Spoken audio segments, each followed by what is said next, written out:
retrouve après 2 longs mois où j'avais rien posté sur les réseaux. Je reviens aujourd'hui déjà pour faire une petite mise au point. Donc comme vous pouvez le voir maintenant, et comme vous allez le voir tout le long de la vidéo, j'ai cassé une petite dent à la fin du confinement. Donc n'en déplaise à certaines personnes, non, je ne me suis pas fait agresser, non, je n'ai pas eu de problème, je ne me suis pas fait fracasser dans la rue. Ceux qui veulent m'inventer une vie, ce serait bien d'être au courant de ce qui se passe avant d'aller déblatérer, mais c'est souvent ça, on est souvent sali par plus sale que soi. Je fais cette petite vidéo aujourd'hui pour vous parler de la discrimination, mais dans sa globalité, que ce soit homophobie, transphobie, tout ce qui peut exister en termes de discrimination. Je trouve ça assez aberrant que, à notre époque, les gens se permettent encore de juger ta vie ou de te considérer comme une personne facile par rapport à une apparence, une couleur de cheveux. Je trouve ça complètement ridicule, surtout sachant que dans le fond, pour un peu, t'as un meilleur fond qu'elle et où t'as fait plus de bonnes actions que ce genre de personnes. Je comprends pas trop, mais je vais vous donner des petits exemples. Du coup, c'est un peu une story time, c'est un peu mon vécu, ce que je peux vous en dire de la discrimination et ce que j'ai pu voir par rapport à d'autres personnes qui ont vécu d'autres choses. Et la discrimination, moi, pour moi, je parle en mon cas, ça a commencé déjà en maternelle, primaire. J'étais dans une école catholique, comme je vous l'ai dit dans une précédente vidéo. Et du coup, c'était souvent que filles manquées, des choses comme ça d'enfants, des insultes d'enfants. En soi, c'était pas méchant. Enfin, même si certains ont du mal à le vivre, pour moi, c'était pas méchant. Enfin, je l'ai jamais mal pris. Donc, ça a commencé comme ça. Ensuite, au collège, ça a été plus calme. Malgré que j'étais dans un collège en zone d'éducation prioritaire, et malgré tout le mal qu'on peut en dire, c'est les années de ma scolarité où j'ai eu le moins de problèmes au final de jugement, d'insultes ou quoi que ce soit. À la fin de mon collège, du coup, j'ai eu ma première agression homophobe. Je me suis fait déplacer la mâchoire, fracturer le nez et j'avais des bleus internes. Je pense que rien ne justifie autant de violence. Et du coup, on avait porté plainte avec ma maman, parce que ma maman m'a toujours soutenu, quoi qu'il se passe, quoi qu'il arrive. Donc on avait porté plainte, on était passé au juge des enfants. C'était quelqu'un qui était déjà connu des services de la justice, donc il est parti en CER, je crois que ça s'appelait comme ça. En gros, c'est une prison, mais vraiment avec des grandes guillemets, une prison pour mineurs. Donc suite à cette agression, ça a été plutôt calme jusqu'à jusqu'à il y a pas longtemps. En fait, j'avais plus trop de problèmes en soi, si bien sûr comme tout le monde des petites insultes, mais à laquelle je vous conseille de ne pas prêter attention, parce que si vous donnez de l'intérêt à ce genre de personnes, ça va les inciter à hurler encore plus fort, tout le monde va se retourner vers vous, alors que ça va amener une situation encore plus problématique. Parce que s'ils vous insultent, vous regardez même pas, vous continuez votre chemin et finalement la foule va se retourner vers lui et non pas vers vous et vous faire une deuxième fois vous sentir mal à l'aise. Et donc du coup après ça a été plutôt calme jusqu'à ce confinement. Donc alors le confinement, je sais pas ce qui s'est passé dans la tête des gens, ça leur a fait péter un plomb, ils sont devenus complètement hystériques ou je sais pas ce qu'il y a eu dans leur life. Mais un délire, je faisais mes courses avec mon meilleur ami, on peut dire son nom, il n'y aura aucun problème de toute façon, qui s'appelle Romain, et du coup on faisait nos petites courses, rien de ouf, on était dans un centre commercial. Et du coup, on passe dans un rayon, et là, une personne, un jeune homme de 25-26 ans, passe dans le même rayon que moi, me regarde de travers une première fois, donc comme d'habitude, comme à mon habitude, je ne calcule pas, je laisse faire, si ça amuse les gens d'insulter ou de se moquer, bien triste à leur vie, et vous voulez répondre quoi, vous ferez pas d'un âne un cheval de course de toute façon, donc autant laisser parler. Je laisse parler, j'ignore, un rayon, 2 rayons, 3 rayons, 4 rayons, ça commençait déjà bien à monter, tu vois, je veux bien être gentil 5 minutes, mais après, au bout d'un moment, je suis obligé de péter, quoi. J'avais tout fait pour ne pas que la situation s'envenime et ne pas lui donner d'importance au final. Arrivé au quai, c'est là qu'il a commencé à être vraiment encore plus désagréable que ce qu'il avait déjà été, en me sortant des phrases du genre « oui, les gens comme toi, ils devraient crever, vous méritez pas d'être de ce monde », le charabia qu'on nous sort habituellement, quand c'est pas les principes dans ma religion, alors que toute religion prône amour et respect, mais bon, ils prennent ce qu'ils veulent de leur religion au moment où ça les arrange, mais enfin bref. Là, le gars me dit, oui, t'es une erreur de la nature, ceci, cela. Donc je lui dis, bah, au pire, tu m'aimes pas, grand bien t'en face, me calcule pas, fais tes courses, fais ta vie, et, laisse-moi vivre la mienne au final. Du coup, quand je lui ai répondu ça lui a vraiment pas plu, il a commencé à être vraiment encore plus arrogant, plus insultant. Et bah mon ami qui était avec moi a réagi en lui disant, bah, maman, c'est bon, tu vois, genre, ferme ta bouche, tu vois, enfin, ta gueule. Le gars continuait, et là elle me dit, oui, tu vas voir à la sortie, je vais te retrouver, etc. Je lui dis, bah pourquoi attendre la sortie, pourquoi ne pas régler ton problème maintenant, parce qu'il y a des caméras et que là finalement tu vas te sentir con parce que t'es pris sur le fait. Donc bah je sais pas, crache ce que t'as à cracher et crache ta haine si ça te fait plaisir et circule quoi. Donc bref, la caissière s'en mêle, elle lui demande de se calmer, qu'on est quand même dans un magasin qui a un minimum de tenue à avoir. Voilà, ça se passe. Le gars comme se tait, on va dire ça, parce qu'il a eu des fusils à la place des yeux, j'étais mort sur le coup. Mais bon, il se calme et tout, donc on sort avec mon ami, avec nos courses, on va voir le vigile, pour qu'il soit quand même au courant de la situation et que s'il y a un problème, plus poussé, il intervienne quoi. Le vigile nous sort qu'en gros on a fait nos courses, donc on n'avait pas à se plaindre. Donc déjà je viens dans ton magasin, je te fais gagner de l'argent, et il faudrait que je me plaigne pas parce que tu m'autorises à me faire mes courses. Déjà en quel honneur tu m'autoriserais pas à faire mes courses? De 1. Et de 2, c'est un peu ton métier, mec. T'es là, t'as appuyé, on est censé être en coronavirus, avec les plans de distance, t'as pas de masque, vous êtes deux appuyés en train de discuter contre un mur. En même temps, t'es payé pour être vigile, pas pour raconter ta vie à tes potes du quartier, quoi. Donc, assume ton taf. Bref, mon ami s'embrouille avec lui, ça ne donne rien non plus, donc on décide de partir et de pas continuer à s'afficher comme ça dans le magasin, à ce que ça hurle de tous les côtés, quoi. Donc on sort du magasin et là on voit le garçon avec qui on a vu un conflit qui sort, il roule à pleine vitesse à côté de nous et il passe à côté de nous vraiment à 1 mètre grand maximum quoi. Donc il nous frôle, il est tout content de sa connerie, donc il klaxonne, il continue d'insulter, on répond pas, on continue notre chemin. Même si à ce moment-là j'avais très envie de l'insulter, de lui crever ses pneus, tout ce que vous voulez, mais non, on est resté gentil, on n'a rien dit, on a continué notre chemin. On continue notre chemin et 2 rues plus loin, on arrive à une rue, vous voyez, ça fait un petit angle comme ça, un angle droit quoi, et au niveau de l'angle droit, il y a une petite murette quoi. Arrivé ici, j'entends un bruit de pneus qui patinent, vraiment genre, comme si on fait brûler les pneus tellement que ça patine quoi. Comme si le mec faisait un burn, il s'était cru sur un terrain de rallye, un délire. Suite à ça, je me retourne, parce que forcément vous entendez un bruit de fou, vous regardez d'où ça vient, ce que c'est, vous cherchez un petit peu à comprendre la situation. Et là on revoit ce même garçon dans sa voiture qui fonce droit vers nous en final. Donc il monte sur le trottoir avec sa voiture, moi j'ai juste eu le temps de sauter sur le petit muret qui était à l'angle de la rue, et mon ami qui était avec moi, lui s'est fait taper dans la hanche par la voiture, il a eu 29 jours d'ITT. Et le gars, suite à ça, en montant sur le trottoir, déjà il avait rayé il avait défoncé tout le bas de caisse de sa voiture. Il fait une petite marche arrière et il se rebarre à fond. Heureusement, mon ami, qui avait déjà eu des problèmes parce qu'il n'était pas de compte-barre et qui avait l'habitude de gérer les conflits, si on peut dire ça comme ça, a eu l'intelligence de relever la plaque. Donc on appelle le commissariat qui nous dit que nous sommes en plein confinement et qu'ils ne se déplaceront pas pour ce genre de fait, qu'il fallait qu'on aille au commissariat porter plainte, donc on leur donne la plaque par numéro de téléphone. Et on se dirige vers le commissariat pour aller porter plainte.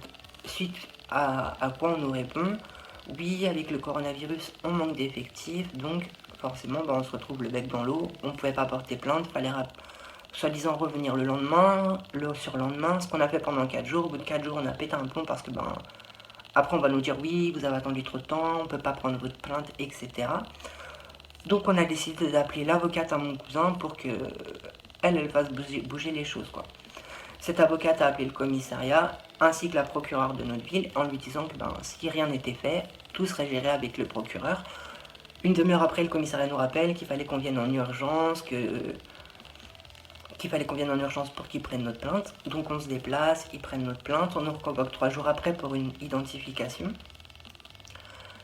Une fois qu'on a bien fait l'identification, La plainte suit son cours, tout ça, ça a mis 1 mois et demi, ils ont arrêté la personne, elle a été jugée et condamnée. Ça a été calme pendant 5-6 semaines, et suite à quoi je me promenais avec des amis, un couple d'amis à moi, un FTM et sa copine, moi et mon copain. Et on passe à côté d'un street park, quoi. Pour ceux qui savent pas, en gros, il y a un terrain de basket, et c'est encerclé, c'est fermé, quoi. Donc on passe à côté du street, et là je me fais insulter de tous les noms, de grosses putes, de grosses chiennes, de vraiment tous les noms possibles et imaginables. Et donc tout le monde de mes amis réagit, quoi, prend un peu ma défense en me disant de pas insulter, surtout que c'était des gamins de je sais pas, on va dire 15 à 18 ans, donc il n'y a pas moyen de trop débattre en fait, à part leur dire, essayer de leur expliquer les choses, mais ils sont tellement têtus et bornés que tu peux rien en tirer. Donc mes amis tentent d'expliquer les choses, de calmer la situation, on se fait caillasser, et dans notre chance, en fait, si on peut dire ça comme ça, en essayant de nous caillasser, ils ont lancé des cailloux sur la voiture d'un homme qui était à sa fenêtre, qui est descendu, et qui du coup a réglé le problème, puisqu'en descendant, tout le monde s'est barré. Et donc une fois l'homme descendu, tout le monde s'est barré, plus aucun souci, plus d'insultes, puisqu'ils ont eu peur de lui.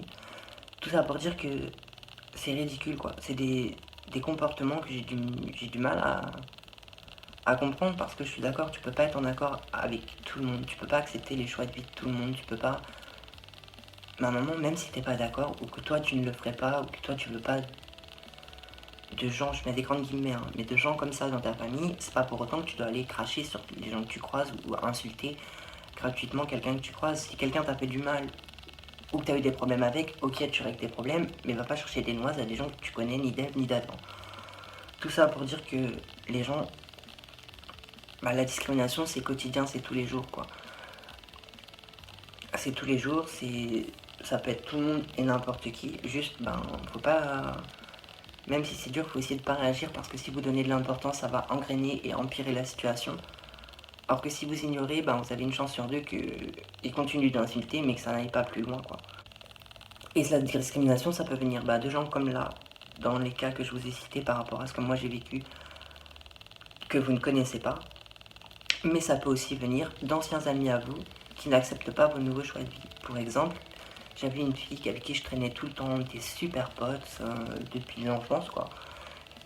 Et un jour, on a eu une petite brouille, et du coup, on ne s'est plus parlé.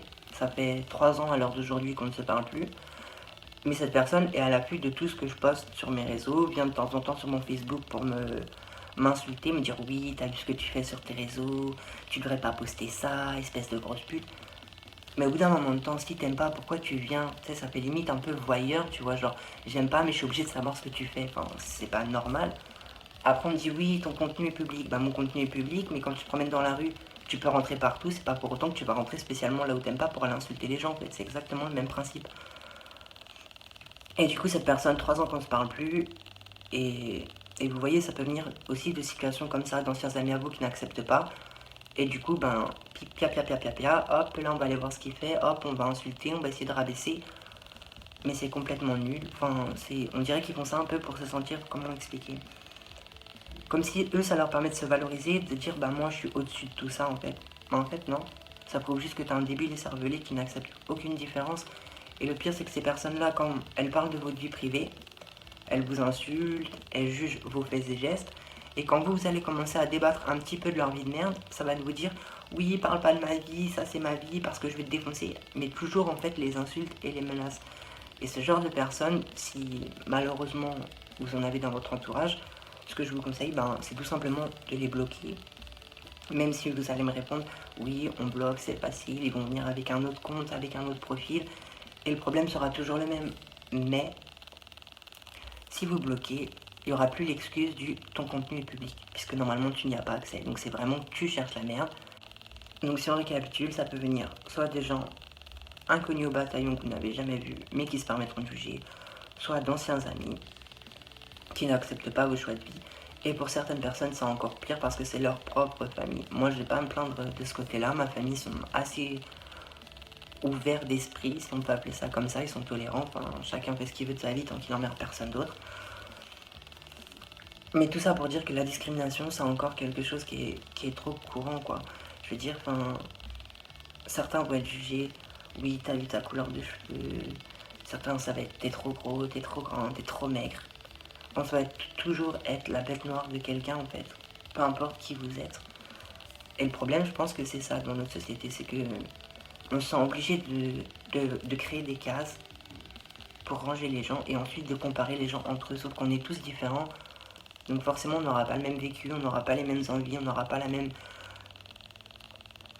même assurance à faire des choses, on n'aura pas la même pudeur, personne n'aura la même pudeur, personne n'aura les mêmes... En plus de toute cette discrimination que j'ai abordée avant, que ce soit vos anciennes relations, des gens que vous ne connaissez pas, vous avez aussi à avoir la discrimination à l'embauche, enfin, tout ce qui concerne l'emploi.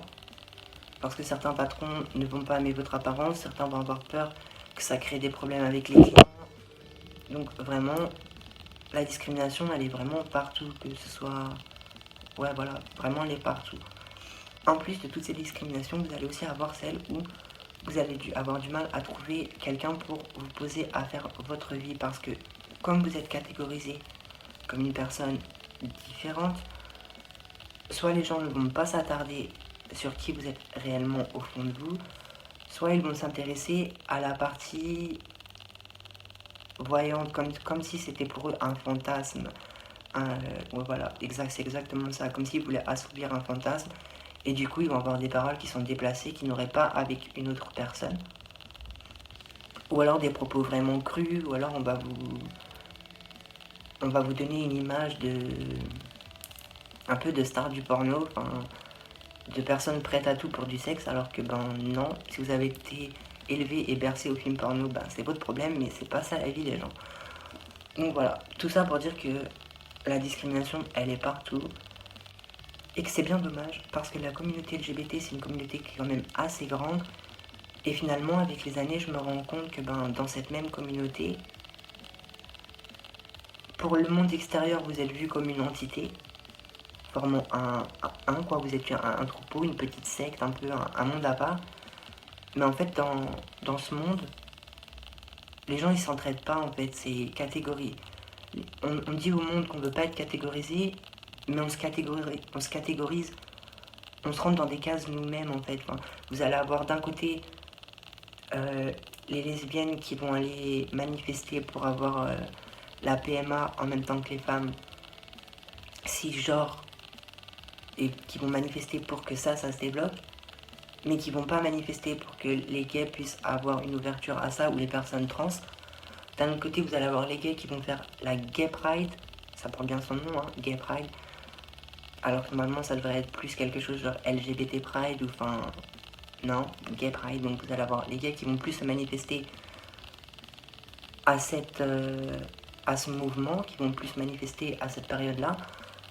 Et ce qui est dommage, c'est que c'est le seul moment de l'année où on va vraiment être médiatisé en tant que communauté LGBT, et l'image qui est reflétée ne ressemble pas forcément à la majorité de la communauté, donc c'est un problème. Et vous allez avoir en plus encore les personnes trans qui vont aller manifester pour elles acquérir le droit d'avoir des enfants, de changer de nom plus facilement, de faciliter les démarches.